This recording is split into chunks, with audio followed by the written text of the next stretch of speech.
Hello and welcome to the Colts Cover-2 Podcast. I'm Joel A. Erickson. I'm joined as always by Nate Atkins. Nate is in a bit of a different spot here going forward. He is going to spend a lot of the month of May working on the race. I don't think I need to say which race I'm talking about. It's May in Indiana. But he's also going to keep making appearances on the Cover-2 Podcast because he is faithful to you, the listener. And today we're going to go through an exercise that I kind of went through at the end of the draft, and Nate's kind of taking a look at it. But we're going to kind of look at the depth chart. Nate was saying before we started this pod that you could make a case that the Colts have really only added one starter, quote unquote, to this depth chart from last year. That's kind of, I hadn't thought about it that way, but that's a pretty good way to put the Colts offseason. Yeah, that's Latu, who was the first defender off the board. So, we assume you pencil him in safely for a starter type of role. But even that, when you factor in the investments they've made in Kwity Paye and Samson Ebukam in the rundown responsibilities, even that is like plunging it a little bit. He's going to split some of those reps, and that's just kind of the nature of that position. But you give him that one, that's the only one that's sure. And there's not a lot of other possibilities, if not for injury. Now, the one other one would be, Adonai Mitchell, if he can really get going and if he can beat out Alec Pierce, who is, he's the guy that same kind of thing, second round pick with a lot of long speed, but they need to see it come together with Anthony Richardson. That's the one other possibility, but I'd still would give the edge to the second round pick who's entering his third season and mostly has been, for the most part, held back from the thing he's supposed to do by the fact that they haven't had that quarterback out there. But there's really not a lot of other guys that even have a chance. I mean, like Joe Flacco is going to play if Anthony Richardson gets hurt, which everyone's praying doesn't happen. Raekwon Davis is here to help rotate and take snaps off of two guys that the Colts paid a ton, in DeForest Buckner and Grover Stewart. And the other guys that the Colts drafted in the third and fourth rounds are backup linemen who are supposed to be starters in the future. It's really hard to find any players that they've added this offseason who have a chance to start. I'd put that list at 2. And as of today, I think only one of them is actually going to start, at least at the beginning of the season, which is kind of crazy. I mean, it does speak to how many guys they brought back. That was their huge thing in free agency, was bring back pretty much every single guy that started for them, not due to injury. And, they were 9-8, so they didn't have as many holes as some other teams, but they were 9-8 because they did have some holes that they're banking on young players to come back and fill. And then Latu is the one type of thing they were trying all offseason to add, which was a big-time edge rusher.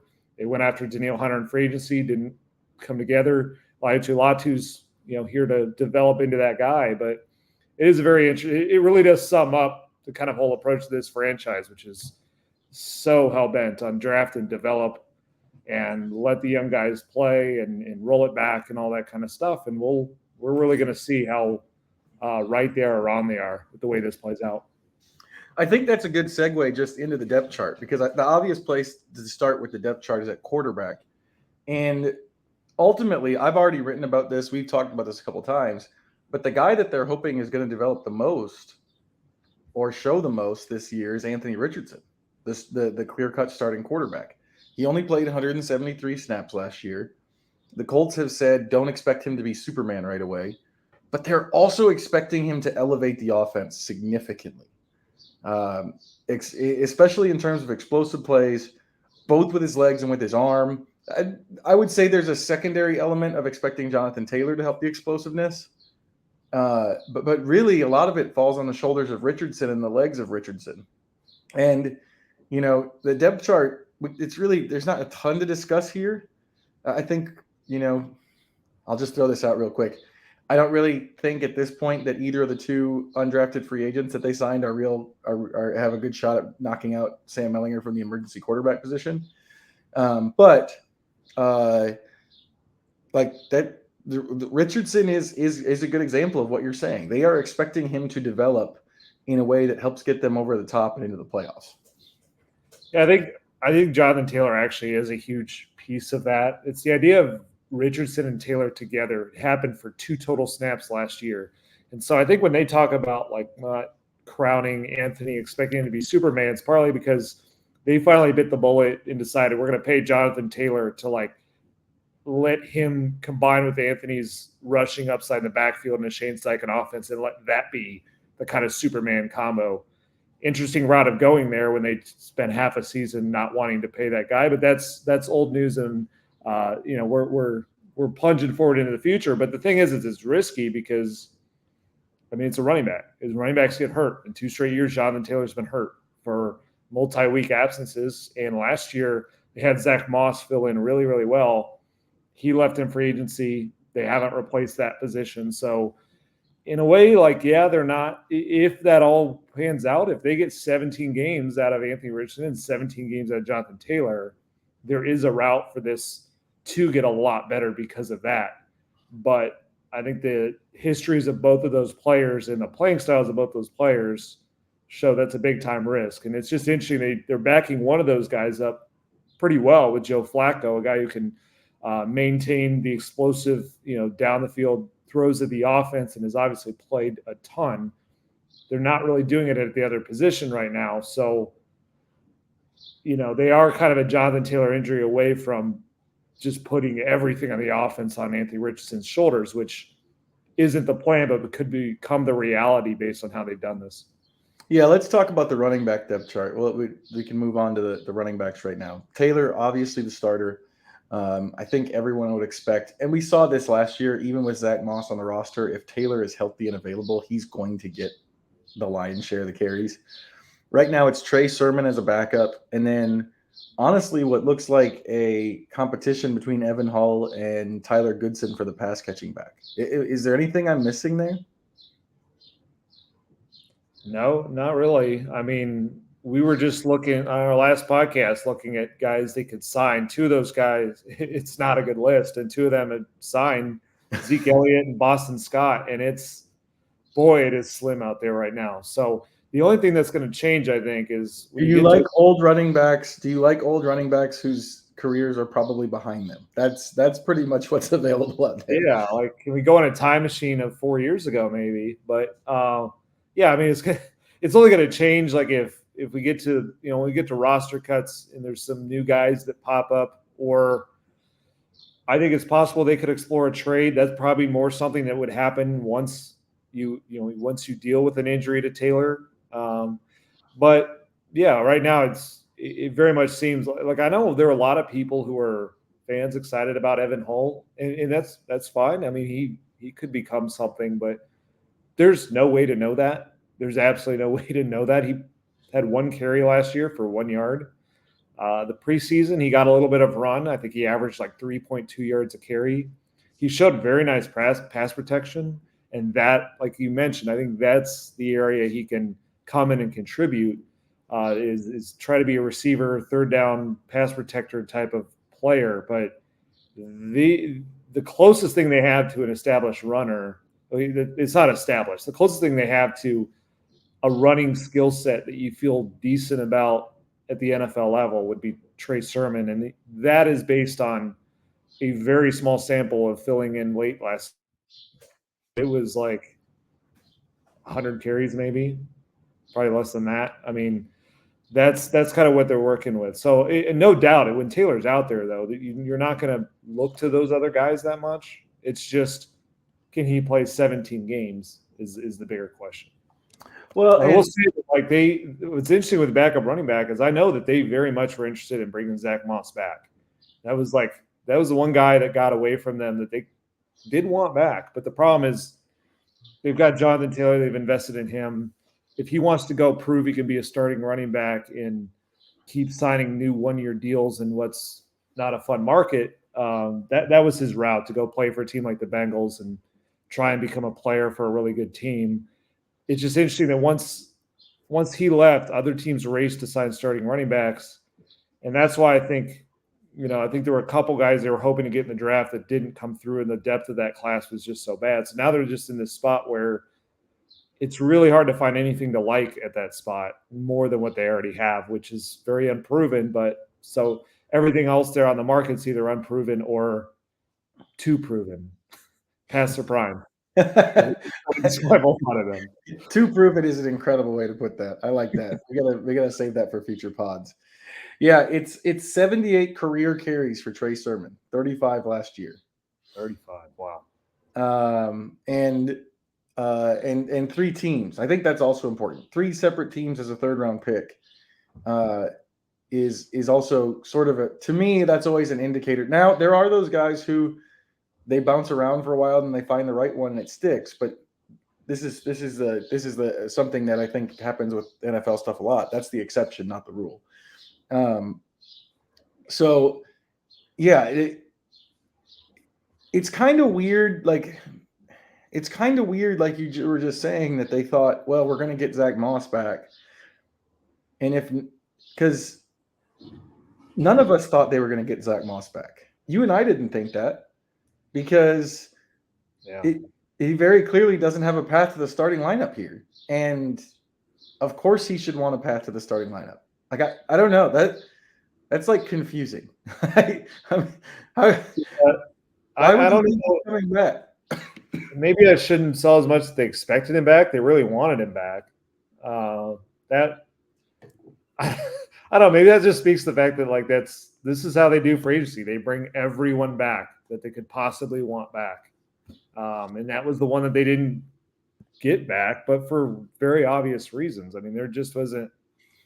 The only way it was going to work is if no other team saw him as a starter. I think that was their hope, but he played well enough last year, and especially when you compare it to this running back class. I mean, this running back class in the draft you could maybe talk yourself into 3 starters. It's probably more like 2, but yeah, I don't know. It just, there was no alternative to that either. I don't, like I said, I think Trey Benson of Florida State was the guy they wanted in the 3rd round. He pieced together what Ballard said with what else they've done and not done. But, he went the 2nd pick of the 3rd round. So they're like, this is just where they're at. It's kind of weird.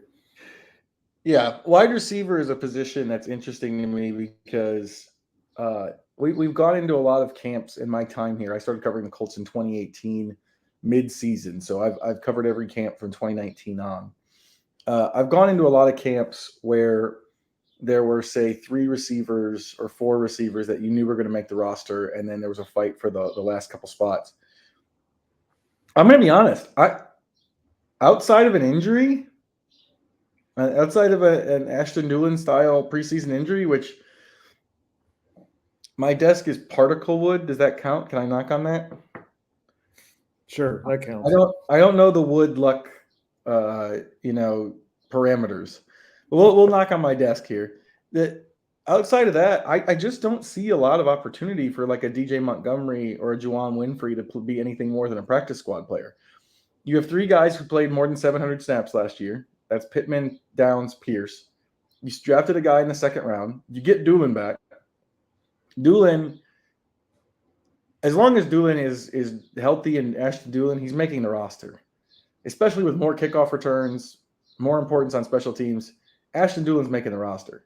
The dude is a demon when it comes to covering punts, and the kickoff is kind of a punt now. So he's making it, and I think Anthony Gould is making it. I think Anthony Gould's going to make it because he's a natural return man, and Brian Mason said point blank yesterday, this is one of those ones where Nate is working on the race and didn't get to hear this, but he said point blank that one of the places they thought they needed to upgrade this year was returner. Like, that's what Anthony Gould is. Like, that's 6 guys. I think they're all on the roster. The biggest question, I think, at this spot in the depth chart is just, as we look through the depth chart, is it Alec Pierce or A.D. Mitchell? Or is it some combination of the 2 in that other outside receiver spot? I don't really see it any other way. No, I think that is the only question that's out there because they just extended Michael Pittman Jr. to be exactly what he has been. The only thing changing is they hope that he finally gets to play with his starting quarterback for a full season. But he's going to continue to be that sort of high volume outside receiver that is just going to kind of lead all these guys in targets and production. Josh Downs is going to be the same thing he was last year. I think they hope that. Pretty much the same thing as last year. They're trying to build the chemistry with Anthony Richardson. That's really the only questions here is how did they take off within playing with Anthony? But those two spots are exactly what they were. And then Ashton Doolin's going to be, like you say, he's going to be on the roster, and he's a guy that, like, I think they'd feel better about if he has to go in at an outside spot because of an injury, just because he's done it a little bit. And like the last time he played, 2022, which was a disaster year to play in this offense, but he did catch 207 yards and averaged 9.4 yards a target. So that's better than what else they have in a pinch. But they drafted A.D. Mitchell to be more than that. And so it is just, to me, about A.D. Mitchell versus Alec Pierce. I think that the slot role, that's why I also think Anthony Gould is – he was already going to make it for the return stuff, but his ability to be a backup slot receiver who produced more than 1,300 yards in college, they didn't really have that on the roster either. Yeah, that's sort of the gadgety stuff they did with Isaiah McKenzie, kind of.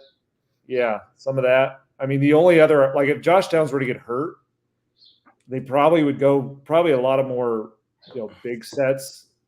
Just remove the slot a lot. Michael Pittman Jr. would play there sometimes, but they did not have like a natural, this guy's just going to step in for downs. They do now with Anthony Gould. So to me, the only question is it a 3A, 3B type thing with Alec Pierce and A.D. Mitchell for that outside wide receiver spot? Do they split it? Is one just ahead of the other because either A.D. Mitchell's just that explosive early on, or Alec Pierce, like we see that experience pay off and it hits with Anthony Richardson. But I still imagine they're both going to play at the very least, because like you brought up, they got really lucky with those receivers playing almost every snap outside of about a game and a half Michael Pittman Jr. missed. They're probably going to miss some games, so that's going to kind of play out. But the pecking order very much seems Pittman 1, Downs 2, Pierce versus Mitchell for 3, and Doolin's like your outside guy in a pinch, and Gould's your backup slot. Yeah. Let's go to a fun position to talk about where there's actual intrigue. Tight end could go a lot of different ways. Mm-hmm. Tight end could go a lot of different ways. So you have Jelani Woods, who knows with Jelani Woods and the health. He's posted a lot of stuff about being back. I think within the building there's some trepidation about, can he stay healthy? Can he be on the field? But man, if he's Jelani Woods that we saw against Pittsburgh, say his rookie year, that's your starting tight end. That's your high volume target. That's the field stretcher down the seam. Then you've got 4 more guys, and I want to hear what you think on this, because to me, Mo Alley Cox is an inline blocker. Drew Ogletree can do a little more than that in terms of options for Shane Steichen as a blocker. It kind of feels like the roster spots for them it's a competition. It's one or the other. They could keep 4 like they did last year. But the really interesting one to me is Kylan Granson and Will Mallory, because it kind of feels like if you have a healthy Jelani Woods, that's 2 guys who are kind of competing for the same spot. Yeah, that's actually really interesting, because last year the way it worked out is, they drafted Will Mallory, but we just expect tight ends to take a while, and it kind of did for him. But also they had a lot of these different guys. But Jelani missed the full season, and it got to the point late in the year where Granson and Mallory both had pass-catching roles and kind of did fairly well within those. But they are kind of duplicate as things play out here. It does feel like there's one blocking spot for Mo Alley Cox versus Drew Ogletree. And that to me just comes down to, do they a little bit of a trust factor, veteran versus a guy who's barely played. There's a little more upside in Drew Ogletree as far as some of the blocking he can do kind of pre-snap motion and on the move is different than Mo Alley Cox. There's more athleticism in him than Mo Alley has. And then there's a cost-saving element if it just becomes a coin flip between them.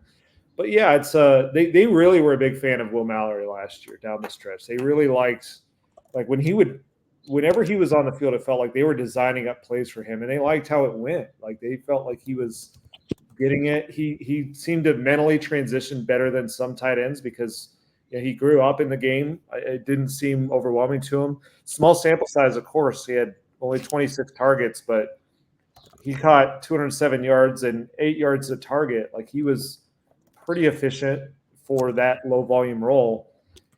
But very similar numbers to Kylan Granson. And it's one of those, like, Kylan's entering his contract year. The way this is probably the way that they've set this up, and this is what they do a lot of positions, like we'll talk about on the offensive line, is the ideal hope would be that Will Mallory just steps in and is fills that role for 3 more years on a rookie deal. That is, though, where that's the competition, I think, as you get into camp and this Kylan's edge of experience and being around the block a little bit more. Does that show up a lot in training camp in the preseason? I don't see them cutting Will Mallory, though. So it would be like, they could get to a point where they carry those 2 plus Jelani Woods and one of the blockers to have 4. So it almost comes down to like, it feels like you're keeping one or two of Kylan and Mallory just based on, like, does one guy just pull way ahead of the other? Do you feel like you need both? Yeah, it's a very interesting. It's a very interesting. Throw out there is we also have to. Jelani Woods has to be healthy come September 1st. Well, and whether or not it's Jelani Woods, like, there's a really good chance that at any of these positions, there's going to be an injury or something that sort of decides these roster spots. No team gets to the start of the regular season with everybody healthy. It's like you mentioned, Jelani Woods is just so fascinating because it could go a lot of different ways, where the talent, the athleticism in him is unbelievable. He's still one of the most athletic tight end prospects the game has ever seen. And they have a new training staff that just did not click with him last year at all.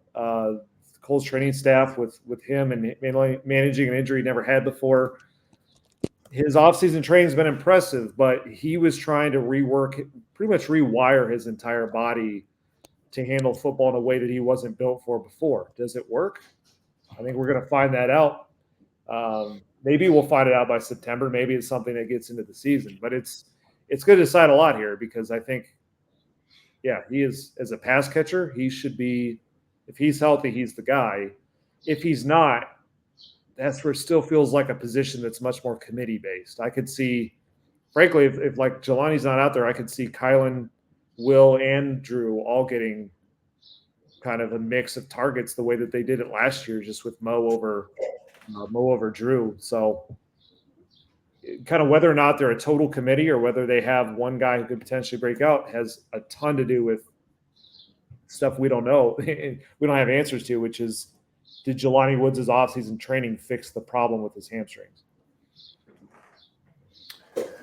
Offensive line wise, this is another position that's kind of like wide receiver, kind of like wide receiver or quarterback. We know who the 5 starters are if everybody's healthy. Same ones as last year.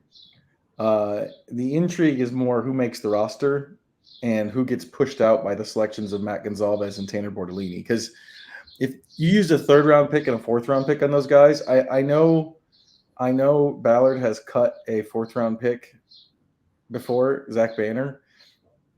I'd be shocked if that happens with these 2. Zach Banner was a very different kind of player and different kind of evaluation than these 2 guys are. Bortolini's from Wisconsin, which, like, just go look at the history of drafted Wisconsin offensive linemen. And then Gonzalez is a 3rd round pick who they traded up for and think is a perfect fit for their room. It's hard to imagine either of those guys doing something to, like, get themselves cut the way Banner was. So you have the 2 rookies. Blake Freeland's not going anywhere. That kind of leaves one spot. Wesley French, Danny Pinter, Arlington Hambright, like, it kind of leaves 1 or 2 spots. You either keep 10 offensive linemen or 9 offensive linemen, and it's just that last spot or 2, really, as far as we know right now. Everything else is accounted for.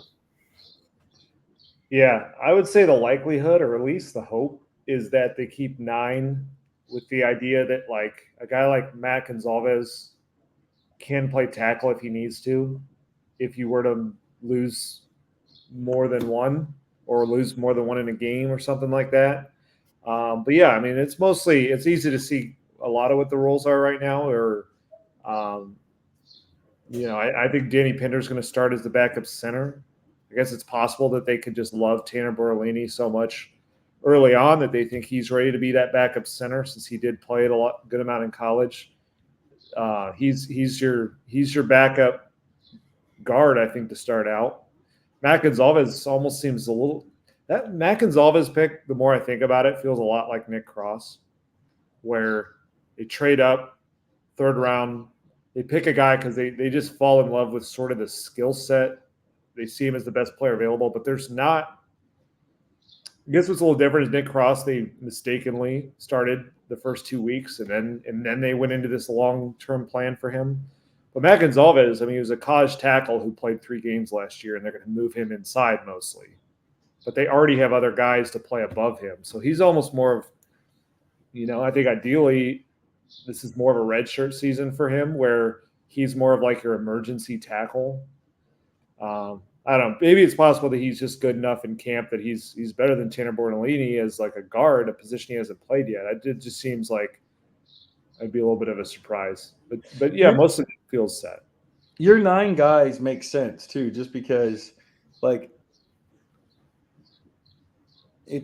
all these guys we're talking about, with the exception of Blake Freeland, and even Blake Freeland play more than one spot because Freeland can play both tackle spots pretty well. So like keeping 10 is a little unnecessary, especially for game day purposes, when you have guys who can fill multiple spots, and you have multiple center options. You have it just kind of this doesn't make sense. So 9 kind of makes sense there.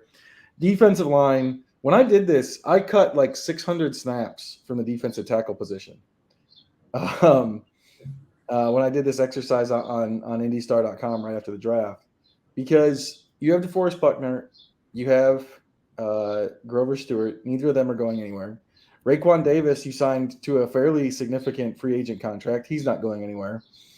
And then I kept Tommy Adebawore as a 3 technique pass rusher,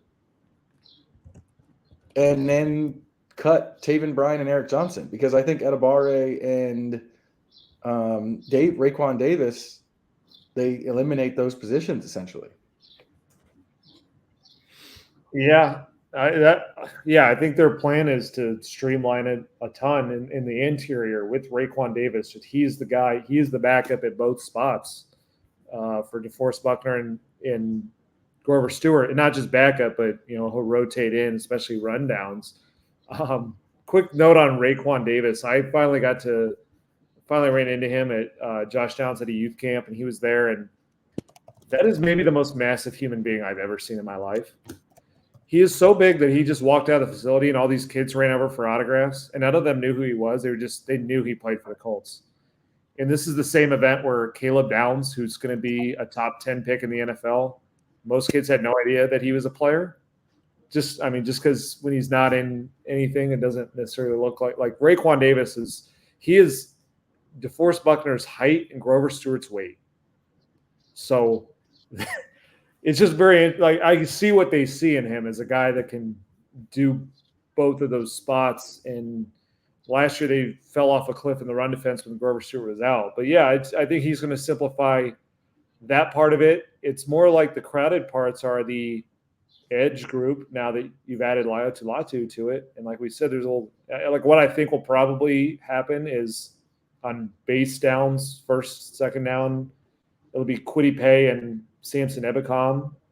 And then third downs, passing downs, it's going to be Samson Ebukam and Latu. And then you have Dio Dengbo's mostly an interior rusher, but and then you have Tyquan Lewis in there too. I forgot about him. He will play a little bit interior. Those guys are more like interior, like they're interior on passing downs, and they can help back up a little bit on the edge. It's more like they're built for injuries here. It's five guys who at defensive end who can all really play. And it's really hard without an injury. It's really hard to see anybody cracking that, and so in one way or the other, like you have, Kwity Paye being a great run defender, and then very good second effort pass rusher. Ebicom kind of the same way. I mean, he can do a little bit more than second effort with the pass rush, but it's kind of hit or miss. Latu is supposed to be the do everything pass rusher that they can move around the formation and help create mismatches. And then you have Odengbo and Lewis who can play outside in the base. Like it's just a lot of guys who can play at defensive end, and you could keep like an Isaiah Land or a Jannard Avery, but you could probably also sneak those guys through the practice squad and not have to worry about it. Linebacker is interesting to me. I think so. I was asked on the radio the other day. I was on with Kevin Bowen, good friend of the show, good friend of the pod, and Andy. And Kevin asked me day 3 pick who would play the most this year, see the most percentage of snaps. And I went Jalen Carlies. And I'm going to make my case here. Quickly. So when EJ Speed first got into the lineup, it was as the team's strong side linebacker in base. It's a couple years ago. And athletically and build-wise, that was the comp that Ballard used the other day, was EJ Speed for Carlies. They don't really have a strong side linebacker. That's not what Ronnie Harrison did last year when he came in. He was more of like a passing down weak side guy. And like you're usually bringing in your strong side linebacker against heavy formations where it's more likely that they run. So I think Carlies is probably the best fit for that. And obviously Zaire and EJ Speed, as long as they're healthy, they're the starters. But I mean, the other guys there are like Grant Stewart, Shigu Alobi. Alobi could do it, but he's kind of more the middle linebacker backup. And then Grant Stewart is mostly a special teamer. So that's my pick. Jalen Carlies, maybe on the field a little more than you'd expect from a 5th-round pick. Yeah, that's interesting. I'm not entirely sure how that's going to go because although Ronnie Harrison is not built to be a strong side linebacker, that is what he started out as. That was when they were managing Shaquille Leonard's fallout, and that's what they had at the time. But it's kind of interesting because like Jalen Carlies is built the same way pretty much. He is 6'3", 227. I kind of forget what Ronnie Harrison is. He's had super long arms. That's where he gets EJ Speedy is. He's super rangy. I mean, definitely the long-term plan is to use Carlies. I mean, he's their new he's their new day 3 linebacker. They're going to develop from special teams into ideally a starter and then maybe a plus starter, the way that Zaire Franklin and EJ Speed came up. I think maybe it's just interesting to start out. I could see Harrison playing above him. Just the coaching staff prefers veterans, and they know Ronnie a little bit more. Not that he's played there a ton, but just in terms of knowing some of the run fits and the guy they trust out there, I could see that early on. But just because it's a new position for Jalen Carlies. I mean, it's interesting. He started out as a cornerback, then he moved to safety at Mizzou. The past 2 seasons, their scheme has used him in the box quite a bit. That's why they think he can do some of that. It was the SEC, so it's about as high level as it gets in college. I still think like rookies, I just tend to always think rookies, they've got to catch up in their strength and in physical development. So those areas that are more about strength, physical development, I tend to just give the edge to the veteran. But it wouldn't surprise me though if he just, he's got more upside than Ronnie Harrison, and he just shows that enough early on. But I have a feeling, knowing these coaches, that I think they're going to play the veteran early on over the rookie. That brings us to the last position group, unless you have major thoughts about kicker, punter, or long snapper. I don't. Luckily, they don't have any questions there. We're not in the spot they were a couple years ago, where I was tracking I Google alerts set up for UDFA kickers because I couldn't believe that they didn't bring somebody in. And then by week 1 of the season, they couldn't believe they didn't bring somebody in either. But no, luckily they're in a spot where they have 3 really good players there. Yeah. So here's the secondary. This is where we'll finish. It's also the most interesting one. Gus Bradley was talking about this yesterday, so it's there's some recent information to go on. But like, there's two spots. There's two spots that you just don't worry about here, or you don't. There's not. I don't think there's really a challenge as long as everyone's healthy. Kenny Moore is your slot. Julian Blackman is your strong safety. Kenny will play outside against base sets where they have heavy personnel because you're just not going to find somebody better against the run. Now for the fun parts. At free safety and at both outside cornerback spots, did you see what Gus Bradley said yesterday about those two spots in terms of what he's thinking right now? I saw he mentioned Daniel Scott as a free safety. Wide open. Wide open. They like the athleticism and the body types they have at those spots, and it's in both cases it's about finding the consistency they need play in and play out. So if you want to know right now what I think the most interesting position battle to watch is in training camp, I have two. It's outside cornerback and free safety. Those are the two spots. I mean, what's interesting this time of year is like trying to read between the lines of how much is it, coaches talking about competition to inspire everybody and how much is it real. I guess the way I'd say this is I look at Juju Brent similarly to how I look at Jelani Woods, which is the big question is health and durability. Can he be out there? But if he's out there, he's a starting outside corner. If he's not, they have a problem. They have a serious problem. But I think he will be. I mean, I think he showed he played like 9 games last year. It was ups and downs like you expect out of a corner, but skill set wise was exactly what they drafted him to be, which is super physical, good against the run, makes plays on the ball. And they've got to catch him up in experience, which is why it's so important that he actually stays on the field. But I look at it more like that other outside corner spot. Dallas Flowers was the starter till he got hurt. Jalen Jones filled in pretty well for a rookie, but had some rookie moments. Depends on how quickly Dallas Flowers comes back from that kind of a serious injury. I guess there's a world where Jalen Simpson could factor in, but I would think it's more likely either Flowers or Juju or Jalen Jones, and maybe just a mix of those two, honestly. I can see them just rotating that spot a little bit based on matchups. Two different kind of players in a way. Dallas Flowers is a super athlete, and when he's healthy, and Jalen Jones is super physical, long and rangy, and all of that. So, yeah, that's. I think the same thing honestly goes for free safety, where if Nick Cross is not the starting free safety, either they went out and signed somebody, which you could very much argue they should do, or something went wrong, because I just think that's where the investment is, and that's kind of what should happen in his third year in the league. So here's what Gus Bradley said yesterday about free safety.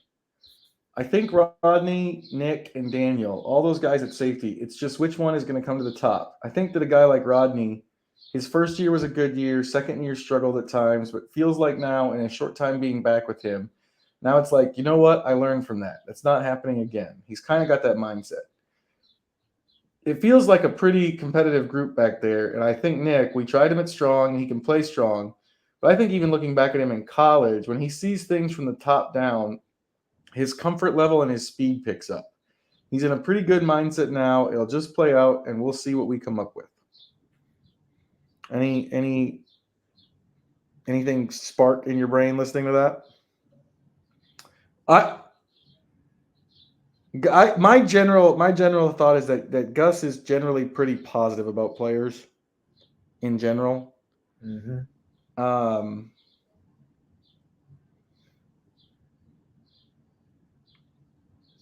I don't know. I feel like Nick Cross has to be the guy though. Well, so this is what's kind of interesting is that, and this happens, this is not anything like salacious or specific to the Colts. What happens a lot in the NFL is the front office prefers their draft picks and the young players. They look at the upside and what a player can be, and coaches, especially kind of older coaches, tend to rely on the guys they trust mentally, preparation wise. They like the veterans better. The Colts, I think, take that to the extreme on the defensive side, especially the back end, where Ron Miles and Gus Bradley have a way they've done it forever, and they like veterans back there. A couple of years ago, the Colts signed one of the veterans that they trusted, Brandon Faison, to a deal that was like sort of like he could start, he could not. And then he was starting and playing every single snap, and that did not go particularly well. Gonna just put it that way.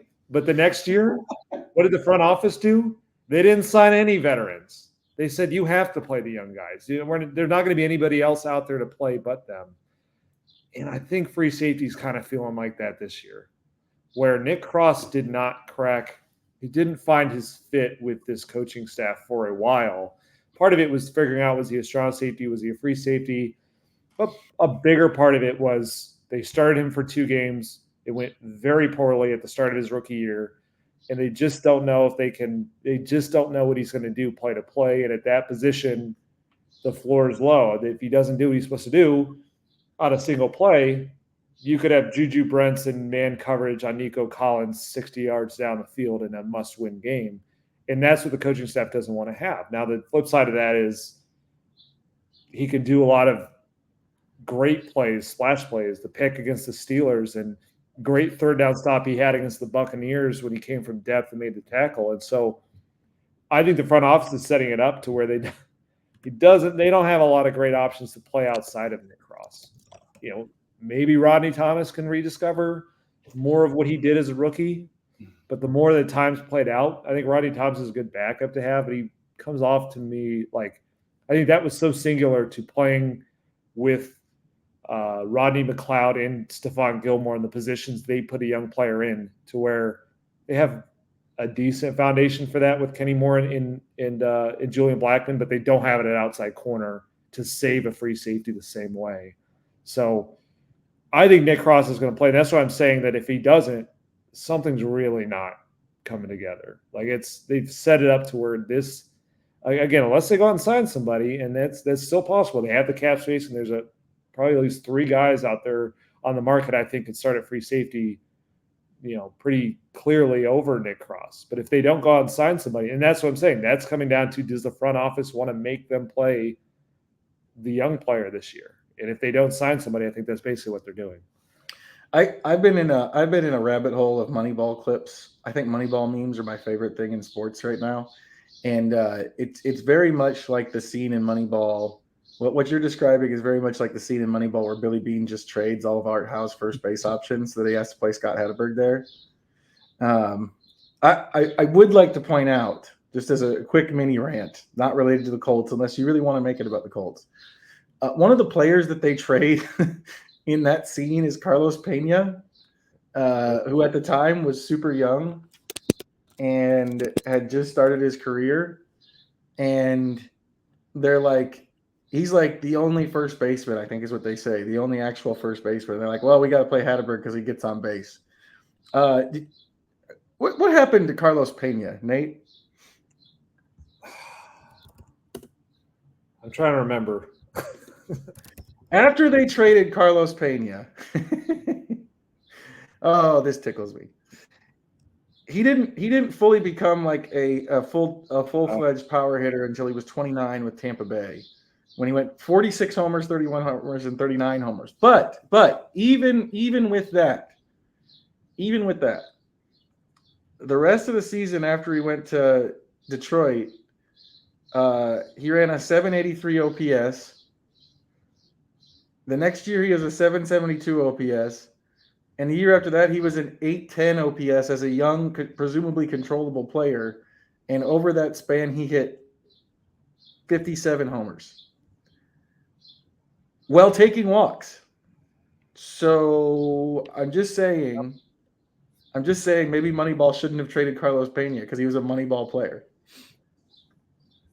That's true. I mean, one year he had a 411 on base percentage, so maybe that inspired him, though. Maybe he was so mad at getting traded and told he can't take walks that it inspired something in him. So they got to look out not to do that. My favorite thing like this, though, was Nick Chubb's rookie year.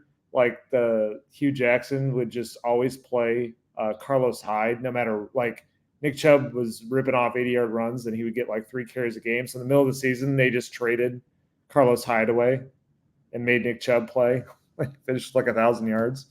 And so it does happen sometimes. It's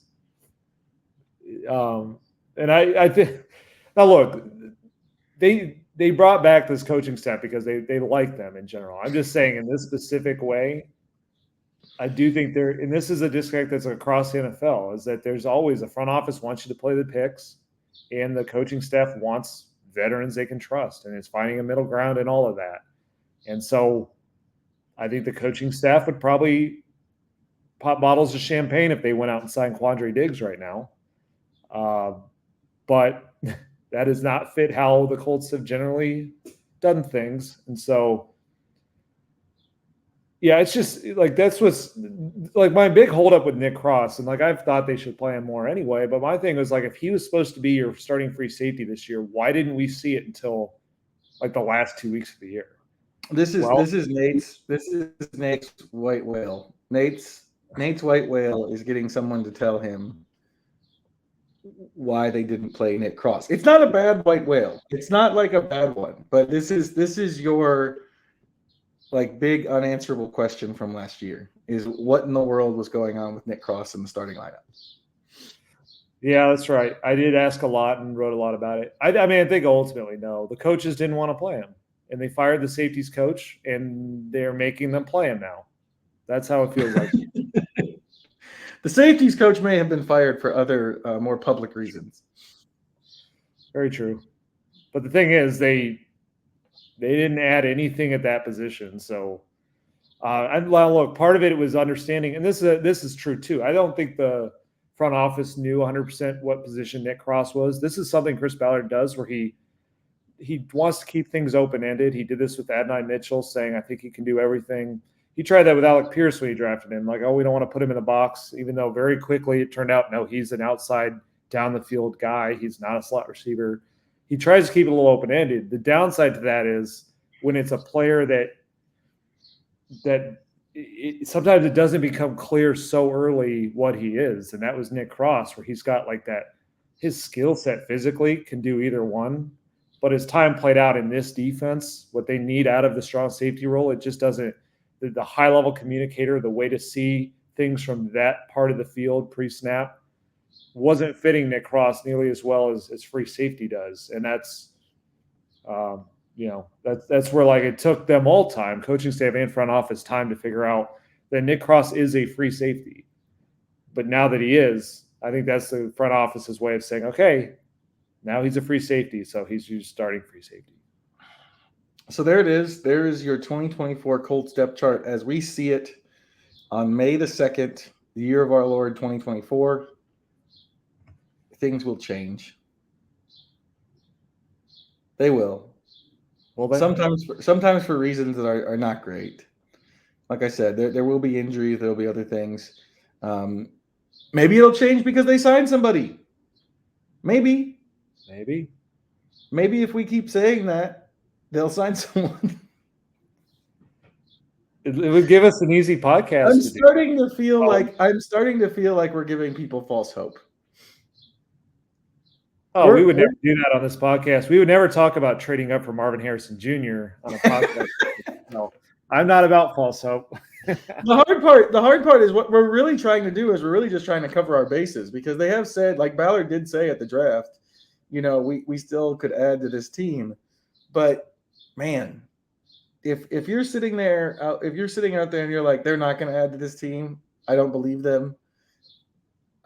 I got nothing. I don't have anything to turn that around on you. We're just leaving the door open because Ballard does. Well, that and just the fact that there are 2 star free safeties out there, I think is the other thing. Yeah, there's some veteran corner and safety. They're going to sign somewhere. So some teams' beat writers are going to go through this where they go, hey, we were poo-pooing the free safety spot. Now they have a Pro Bowler there. It's a chance that the Colts are that one team, or I guess there's 2 teams that will end up doing that with Diggs and Simmons. It's possible the Colts are one of those 2 teams, but I don't blame you for not having faith in that being the way it's going to play out. So that's your bummer ending for the week. Head on into your weekend, and think about how the Colts probably won't sign anybody. This is not what they do. And for the Colts Cover-2 podcast, I'm Joel Erickson. This is Nate Atkins.